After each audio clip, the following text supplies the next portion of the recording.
High, this is me आणि आज आपण जाणार आहोत डीमार्टला दिवाळीची शॉपिंग करायला. बोलता बोलता आपण डीमार्टला पोहोचलो सुद्धा. तर आता आपली आणलेली बॅग सील करून आपण डीमार्टमध्ये जाऊया. डीमार्टमध्ये गेल्या गेल्या बिस्किट आणि बॉर्नव्हिटा घेऊन आम्ही मॅगीच्या सेक्शनकडे निघालो.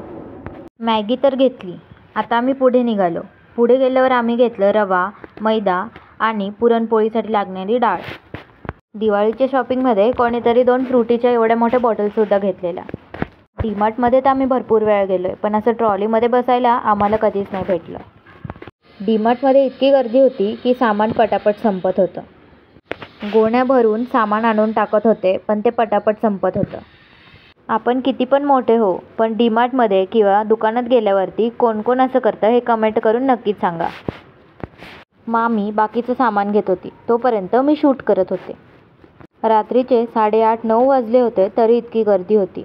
डीमार्टचा फायदा एकच असतो की आपल्याला प्रत्येक गोष्ट एका जागेवरती भेटते, पण कधीकधी आपल्याला न लागणारी वस्तूसुद्धा आपण घेतो.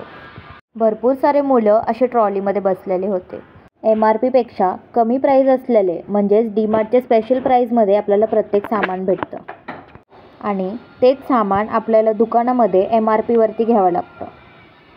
डीमार्टमध्ये प्रत्येक सामान बल्कमध्ये आणलं जातं, त्याच्यामुळे त्यांचे रेट कमी असतात. भरपूर गर्दी असल्यामुळे सामानसुद्धा लवकर संपतं आणि नवीन गोणीमधलं सामान ते टाकतात आणि आपल्याला फ्रेश सामान घ्यायला भेटतं. आम्हाला दिलेल्या बजेटमध्येच सामान घ्यायचं होतं, त्यामुळे लोकांचं सामान बघून आम्हाला आश्चर्यचकित वाटत होतं की लोक एवढं सामान कशासाठी घेत आहेत. ट्रॉली इतकी जड होती की मला एकटीला ढकलत नाही आहे आणि ही काकू एका छोट्या बाळाला घेऊन ती ट्रॉली ढकलती आहे. खालच्या फ्लोअरवरची शॉपिंग तर झाली होती. आता आम्ही चाललो आहे वरच्या फ्लोअरवरती. इथे भरपूर सारं दिवाळीचं डेकोरेशनचं सामान आणि वेगवेगळे कॅन्डल्स होते. पुढे येताच आम्हाला एवढे मोठे बॉक्सेस पाहायला भेटले आणि मी आणि मामी विचार करतोय की एवढ्या बॉक्समध्ये ठेवायचं तरी काय. थोडं पुढे जाताच तिथे कपडे आणि शूज होते. वरती तर आम्ही काही घेतलं नाही. खाली येताच आम्हाला हे डॉग पाहायला भेटलं, पण त्याला युनिकॉर्नसारखं सिंगसुद्धा होतं. हे नक्की काय आहे हे कमेंट करून नक्की सांगा. आता आम्ही बिलिंग काउंटरकडे चाललो, पण तेवढ्यातच आम्हाला हे कॅटरपिलर दिसलं. मग आम्ही हे स्वराजसाठी घेतलं. बिलिंगला पोचणारच तेवढ्यातच आम्हाला आठवलं की आम्ही विलायची तर घेतलीच नाही आहे.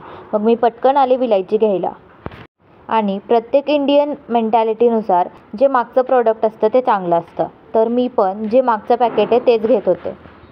आता विलायची घेऊन मी पटकन बिलिंग काउंटरकडे निघाले.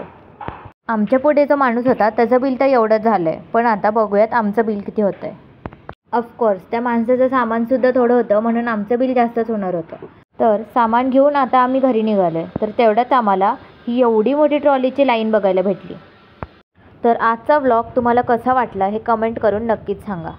बाय.